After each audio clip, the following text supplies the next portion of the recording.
أحمدك اللهم يا من افتتح بالله الأحمد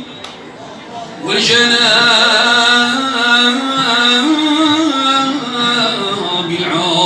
العاطر المحمدي كل مخلوق وموجود وجعله بذرة الأكوان وقرة الأحيان وأبرزه طالعة الوجود فكان الوالد للأرواح والبادئ بالأفراح والفاتح لما أغلق من الأنوار وسائر المعارف والأسرار وجميع الخيرات التي لم تفتح قط لمولود ونشكر جنابك العظيم على أن أصعدت على بنصرة الإجلال والتشريف عروس جماله الكريم وختمت به طوالع السعود ونشهد أنك أنت الله الذي لا إله إلا أنت وحدك لا شريك لك فضلته على جميع الخلائق وأسعدت به كل صامت وناطق وجعلته كريما من أكرم آباء وأشرف جدود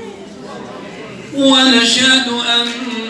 سيدنا ونبينا ومولانا محمدا عبدك ورسولك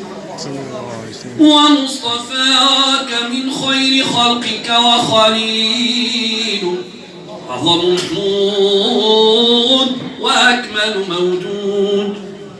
من انتقل في الغرر الكريمة نور وأضاءت بميلاده مصانع الشام وقصوره وأشرقت منه الأغوار والنجوم فصل اللهم وسلم وبارك عليه وعلى آله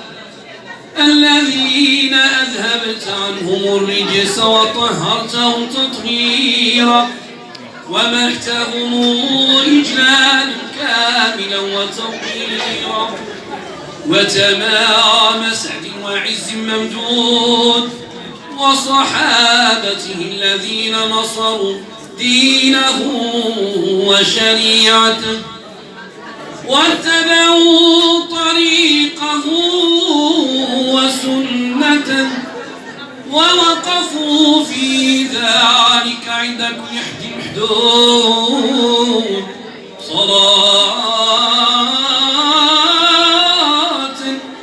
صلاة وسلاما يدومان ولا ينتهيان بغاية ولا